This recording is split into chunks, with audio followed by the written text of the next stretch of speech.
Ave Maria, good afternoon po. Good, sabi nga, Diyos maray na hapon sa Indugabos. Ayan, sa lahat ng ating mga ah, brothers and sisters, mga kapanalig, sa isa na namang hapon ng pagninilay o reflection sa ating mga babasahin o binasa na sa ating mga banal na misa sa araw na ito ng June 7, 2021. Sa araw po na ito walang masyadong wala po tayong santo. So ang padi pwede po niyang i-celebrate ang votive mass, no? Katulad ng ginawa natin kanina, votive mass of Holy Angels, o di po kaya yung pong ikasampu ng karaniwang panahon or 10th day of the ordinary time. Okay, so bago po tayo magsimula, tayo po muna ay humingi ng gabay at tulong sa ating mahal na ina. In the name of the Father, and of the Son, and of the Holy Spirit. Amen. Hail Mary, full of grace, the Lord is with you. Blessed are you among women, and blessed is the fruit of your womb, Jesus. Holy Mary, Mother of God, pray for us sinners, now and at the hour of our death. Amen. Mary Immaculate Corredemptrix, pray for us. Our Lady of Peña Francia, pray for us. Divino Rostro, have mercy on us. Saint Joseph, pray for us. In the name of the Father, and of the Son, and of the Holy Spirit. Amen. So, ayan po. Tayo po mapapanood ninyo yan sa ating Facebook page ng Radio Caritas Maria 98.3 FM. And of course, yung itong recorded naman po ng ating first reading ay mapapanood nyo rin po sa ating YouTube channel na Kato Pinoy. At of course din po, inaanyayahan ko rin po kayo na mag-subscribe sa YouTube ng Radio Caritas Maria 98.3 FM. So, atin na pong basahin ang ating unang pagbasa, ang first reading sa araw po na ito ng June 7, 2021. A reading from the beginning of the second letter of St. Paul to the Corinthians. Paul, an apostle of Christ Jesus by the will of God, and Timothy, our brother, to the church of God that is at Corinth, with all the holy ones throughout Achaia. Grace to you and peace from God our Father and the Lord Jesus Christ.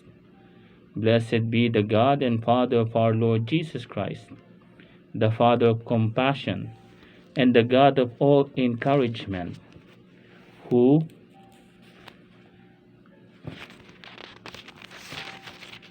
encourage us in our every affliction, so that we may be able to encourage those who are in any affliction, with the encouragement with which we ourselves are encouraged by God. For as Christ's suffering overflowed to us, so through Christ does our encouragement also overflow. If we are afflicted, it is for your encouragement and salvation. If we are encouraged, it is for your encouragement, which enables you to endure the same suffering that we suffer. Our hope for you is firm, for we know that as you share in the sufferings, you also share in the encouragement. The word of the Lord. Thanks be to God. Ito po ay second letter of St. Paul, the second letter of St. Paul to the Corinthians, chapter 1, verse 1 to 7. Basahin po natin sa sa Tagalog na Biblia. Ayan, meron po tayo ditong Tagalog na Biblia. Mula kay Pablo na hinirang ng Diyos upang maging apostol ni Kristo Jesus, at mula sa ating kapatid na Timoteo, sa iglesia sa Corinto at sa mga hinirang ng Diyos na nasa buong Achaia. Sumainyo nawa ang pagpapala at kapayapaan mula sa Diyos na ating Ama at sa Panginoong Heso Kristo. Purihin natin ang Diyos at Ama ng ating Panginoong Heso Kristo, ang mahabaging Ama at Diyos na pinagmumulan ng lahat ng kaaliwan. Inaaliw niya tayo sa ating mga kapighatian upang makatulong naman tayo sa mga namimighati sa pamamagitan ng kaaliwang tinanggap natin sa Kanya. Kung gaano karami ang tiising dinaranas namin sa pakikipag-isa kay Kristo, gayon din ang kaaliwang tinatamo namin mula sa Kanya. Kung namimighati man kami, ito'y sa ikaaliw at ikaliligtas ninyo. Kapag inaaliw kami, kayo may naaaliw rin, at lumalakas upang mabata ang mga kapighatiang dinaranas ninyo tulad namin.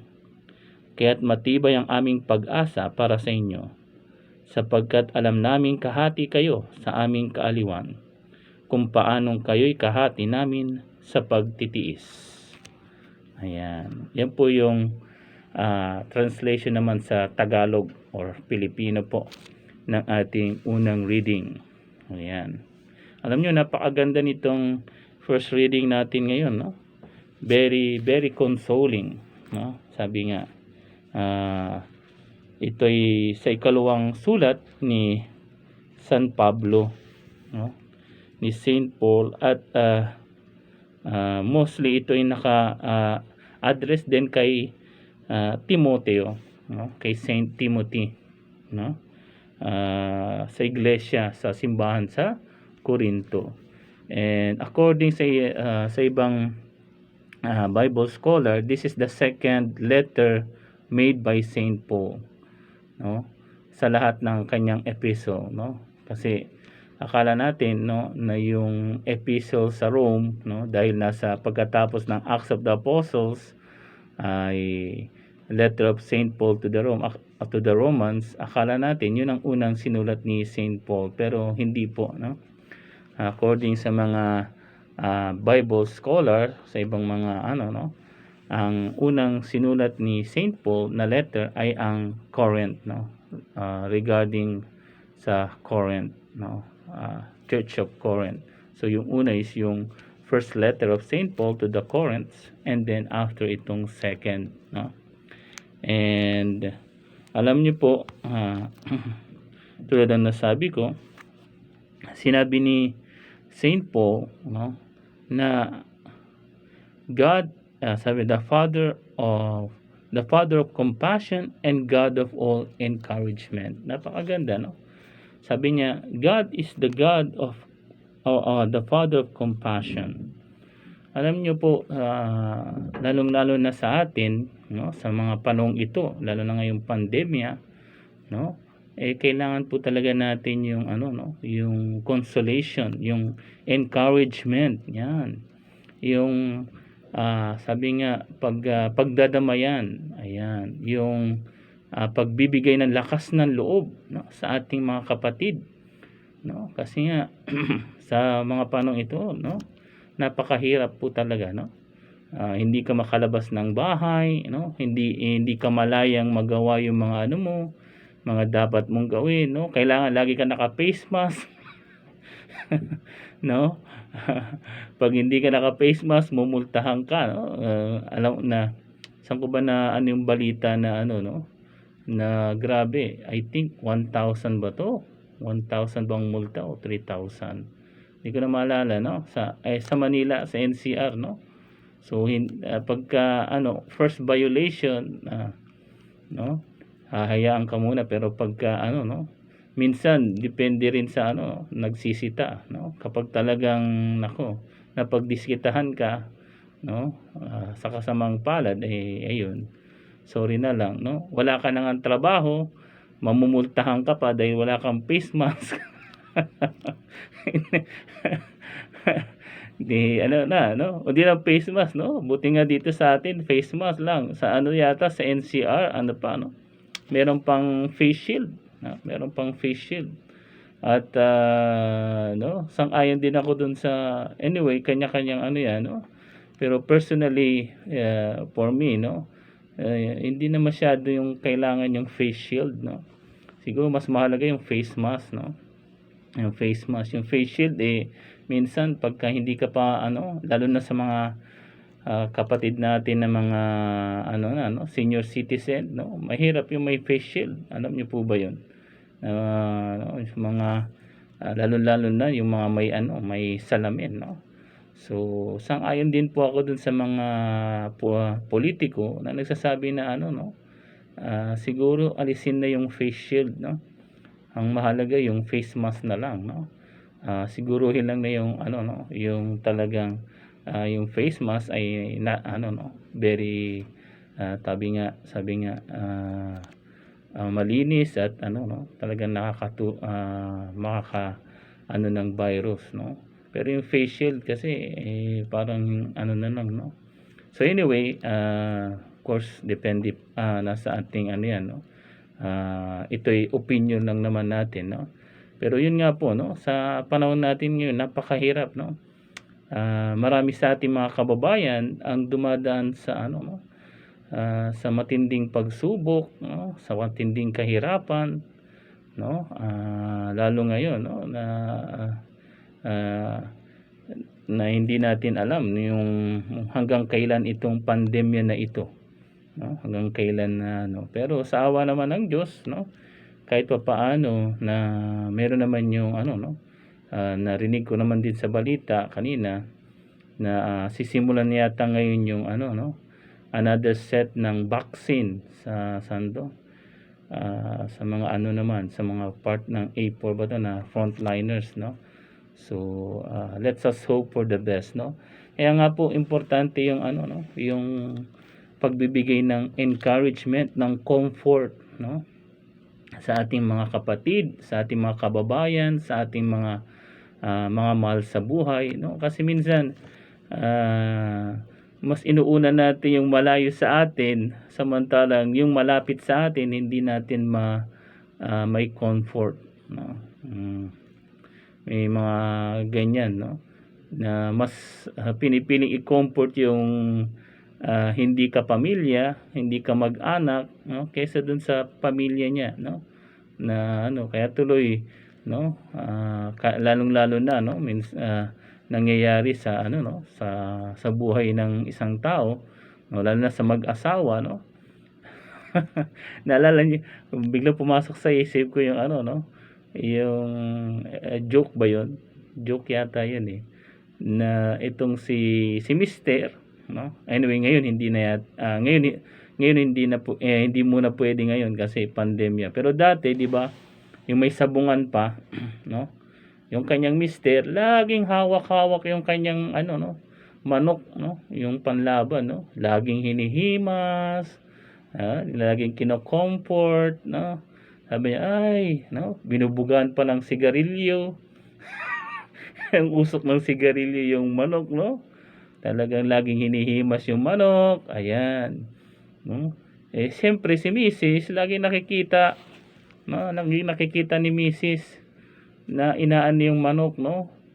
Kada pagkagising pa lang sa umaga, ang hawak na nung mister niya yung manok na yun, no, yung pansabong, no. Ni hindi man lang ano, no, anuin si Mrs. Ni hindi man lang karinyuhin si Mrs. Sabi nga, no, parang mas binibigyan niya ng comfort yung manok kaysa dito kay Mrs., no. Minsan ganun din ng iba, no, mas mahal yung aso kaysa dun sa tao, no. Mas mahal yung pusa kaysa dun sa tao, mga pets, no. Mas mahal yung pets kaysa dun sa kanyang ano, no, mga mahal sa buhay, which is wrong, no. Unahin natin yung mga ano natin, no, yung ating mga mahal sa buhay. So anong ginawa, no? Anong ginawa ni Mrs., no? Isang araw, tadadadang, umalis si Mister, no? Ewan ko, may pinuntahan siguro, no? Yun, nakita niya yung manok na nakatari, no? Ano, pagbalik ni Mister, sabi ni Mrs., uy, may masarap akong ulam. Uy, anong ulam yan? Tinola. Tinola daw, no? Si Mister naman syempre ano, gutom na gutom, no? Sabi niya, sarap naman ang tinolang to Anong manok? Sabi niya, saan ka kumuha ng manok, no? pag, pagtingin niya dun sa ano, no, yung tali ng asan na si ano dito, yung si Rambo ba yun? Si Rambo yung manok ko, wala na. No, sabi, ayan na. Ayan na yung manok mo, no? Niluto ko na, tinola na siya, no? Kasi sabi nung asawa niya, no? Na mas binibigyan mo pa ng prioridad yung manok mo kaysa dun sa pamilya mo, kaysa sa akin, no? Ayan, kainin mo yan, no? So, dun din na-realize ni Mister na nagkamali siya, no? At least nagbago naman, no? So, ganun po, no? Alam niyo po, mas kailangan po nating sabi nga, magkapanalig, magkapamilya, magkapatid, no? Na ano, no? Mag-i-comfort natin yung ating although of course hindi rin maiiwasan na minsan may mga konting pagtatampuhan, ano, pero kailangan may ano, no? Kailangan lalong-lalo sa panahon ngayon, no? I-comfort natin yung ating mga kapatid, no? And one way of comforting is yung ano nga, isama natin sila sa ating pagdarasal, no? I-message natin, no? I-message natin sila, no? Ipakita natin na we are concerned, no? Sa kanilang kalagayan, no? Ayan po, no? Because God is a God of encouragement, no? On the contrary, yung demonyo, no, puro discouragement ang ginagawa sa atin, no? Kaya nga, no, yung demonyo, no, lagi tayong ano, dinidiscourage, no? Sabi ng demonyo, ay hindi mo kaya, no? Marupok ka, no? Paano kaya minsan yung mga gano'n, no? Yun yung mga nagiging dahilan minsan ng iba na ano, no, na para sabi nga kitlin, no, magpatiwakal, no, kasi nga hindi na nila kayang ano, no, yung bigat ng kanilang pinapasan na pagsubok, no, tuloy, no, dun sila nagre-recourse, no, sa pagkitil ng kanilang buhay, which is wrong naman po, no. Of course may marami din mga factors yan, pero yun nga, pag alam natin, no, lalong-lalo na yung mga magulang, pag alam natin na may mga anak tayo, aki tayo, lalo na yung ano, no, masyadong tahimik na tao, no. Alam nyo, yung kaya nga sabi ko one time, no, may sino ba to? May kakilala ko, no, na sabi niya, "Father, itong si ganyan, no, sino yan?" Yung boyfriend daw niya magpapakamatay kung hindi sasama sa kanya, no? Kung hindi kung hindi ano to, magpupunta sila sa sine, something like that, no? Magpapakamatay daw yung ano, yung kanyang boyfriend. Sabi ko, maniwala ka naman diyan. Alam niyo po, no, sa 100 o 99 o 50% na nagsabing magpapakamatay ako, no? Almost total 45 or 99.5% siguro, yun yung mga hindi natutuloy. Bakit? Kasi kung magpapakamatay ka, hindi naman dapat, no, minsan sasabihin pa na gano'n, no. Lalo na kapag kayong tao ay masyadong, alam niyo yun, madaldal, no, hindi naman yun, no. Yung ang mahirap at nakakatakot ay yung mga taong tahimik, no, of course, pero karamihan, no, hindi naman lahat, pero karamihan po, mag-ingat po tayo sa mga taong tahimik, no, tatahimik lang, no, yung nakangiti lang. Ayan, tulad ng ating technical dito, ay sa technical po natin si sa technical po pala natin ngayon si Kent, ayan. Pero si Kent hindi yan, no, matapang yan, tapang nga tao yan, no. No, pero ayan niyo po, no, alam niyo sa according sa mga psychologists, no, especially no, yung mga taong kunyari tahimik, pangiti-ngiti, no, yun yung kailangan nating mas i-encourage, no, kasi alam niyo pag determined sila na ano, na yun nga, na kunin yung kanilang buhay, ay wala na, talagang gagawin nila yun, no. Nang walang ano, magugulat ka na lang na nagawa na pala nila, no. So yung mga gano'n, pero yung mga nagsasabi ay ano, yung mga, lalo yung mga ano, yung mga tawag ito, medyo makata ngayon na, "Oh, Cecilia, kung hindi mo ako sasagutin, no, magpapakamatay ako, ano, hindi ko kayang mabuhay na wala ka na ako, no, wag mong yung mga ganyan po, no. Medyo karamihan, no, hindi naman lahat, pero karamihan ng mga ganyan, no, hindi naman talaga totoo, no. Oo, of course kailangan din tayong mag-ingat sa mga gano'n, pero yun nga, no, yung mga gusto magpakamatay hindi naman talaga sinasabi yan ng gano'n, no. Karamihan diyan is yung yun nga, no, lalong-lalo na yung mga kabataan na medyo tatahi-tahimik, yung nasa sulok lang, no, o kahit hindi kabataan, yung mga tao lang na ano, no, na akala mo simple lang, no, magugulat ka na nga lang, no, so, oh, ayun pala si ano, si brother pala yun, o si sister pala yun, ang bait-bait nun, tahimik lang yun, ayun, tahimik lang naman yun, nalaman na lang namin na nag-ano na, nagbigti na, no, o tumalon na dun sa ano, no. So ayan po, no. Kasi ang way din yun, no.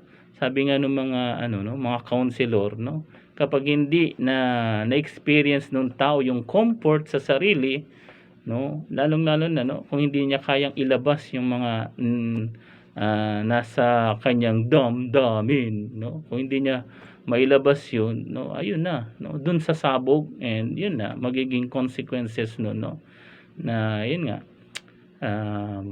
ano, no, napakasakit Kuya Eddie, no, napakasakit Kuya Eddie na malaman na nagkagano'n na yung tao, no. Kaya, no, kapag meron kayong no, pag meron kang dinadamdam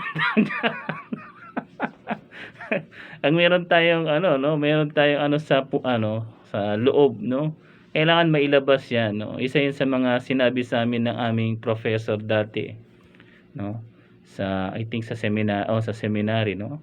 'Pag meron kang galit, meron kang ano, o medyo nalulungkot ka, ilabas mo 'yan, no. No, mag-recreation. Kaya nga kailangan yung recreation, kailangan yung kumanta, mag-videoke, magkanta, o ano man, o di kaya kahit yung pets, no, yung nakakatulang din yung pets minsan, no. Pero yun nga, kailangan tama lang, no, according to limits, according to reason yung ating ginagawa, no. In a way na para lang ma-express yun, kasi kapagka masyado mong dinidibdib, masyado mong inaano lahat sa puso mo, naku po, delikado po 'yan, no. And ano, minsan darating na lang yung ano, isang pagkakataon at sasabog 'yan, that's wrong, no. So 'pag may hinahanap po tayo, ayun, isang magandang advice, alam niyo kung ano, is magkumpisal, ayun. Makipag-usap sa pari, no, o sa counselor, no, na ano niyo, no, ano lang, as a way lang na ano, no, may open niyo lang, alam niyo father ganito, ganyan, no, and alam niyo, opening yourself to other person regarding yung ano, it's one way, no. And you know, yun din ang ano, no, I think sinabi ni Pope Francis sa mga confessors, no, sa aming mga pari sa kumpisalan, no, na maging ano rin kami, maging father kami talaga, no, maging we must console yung mga nagko-confess sa amin, no, mag-confess sa amin na ano, no, sa kumpisalan, no. Hindi lang yung sabi nga, yung pari sa loob ng kumpisalan, hindi lang siya para sa kasalan, kundi para din siya sa counseling, at the same time para matulungin, no. Kaya nga alam nyo, no, kung magkukumpisal po tayo, wag nating ano, no, yung lalo na sa mga huling oras ng Pasko o ng pagmuling pagkabuhay, Easter, hindi po, no. Mas maganda magkumpisal sa pare na ano, no, na tayo lang minsan para nang sa ganun, no, maipaliwanag natin and masabi natin sa padi yung ating mga nilalaman sa puso. Hindi lang yung ano, no, kasi kapag hindi rin natin nasabi sa pare yung ano, no, yung anong nilalaman ng ating puso, no, tayo rin ang nabibigatan. Pero kapagka, no, nagkukumpisal tayo at ino-open din natin yung problema natin sa pare, no, na gumagaan tayo kasi bakit hindi naman yung pare lang, no, lalo na sa kumpisalan, nandun si Jesus, nandun si Lord, no, na nakikinig sa atin, no. So di kaya pumunta kayo sa Blessed Sacrament, yun, kausapin niyo si Lord doon, no, pumunta kayo sa simbahan, no? Kausapin niyo si Lord sa tabernacle, no? Yun, that's a way of way of releasing, no?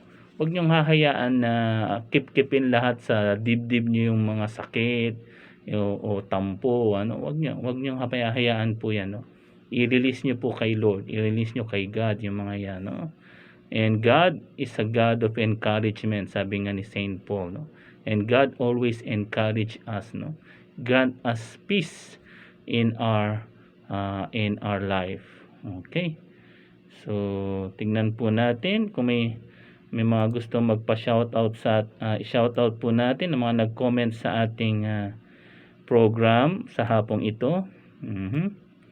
Si Pau San Lorenzo, si Sandra Tan, ayan, may pa, si Lorenzo Belgica del Mundo, ayan.